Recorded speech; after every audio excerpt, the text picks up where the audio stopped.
Gaur urte bat betetzen da Pablo González kazetaria Polonian atxilotu eta gartzeleratu zutenetik.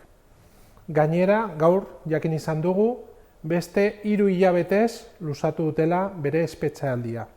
Egoera hau jasanezina da. Kontutan hartuta, Europar Batasuneko estatu baten gertatzen ari dela eta Pablok jasotzen dituen trataerak eta pairatzen duen egoera ez dela batere duina.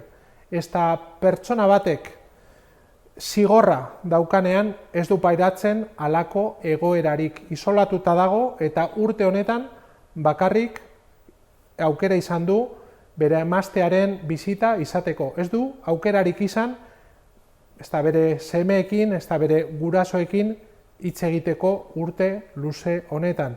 Horregatik, Pablo Gonzálezen askatasuna eskatzen dugu eta Espainiako gobernuari eskatzen diogu Pabloren errugabetasun printzipioa errespetatzeko eta politikoki aritzeko, ez bakarrik arreta konsularraren bitartez, baizik eta politikoki inplikatzeko Iraneko kasuetan egin duen bezala eta Pabloren askatasuna eskatzeko behingoz.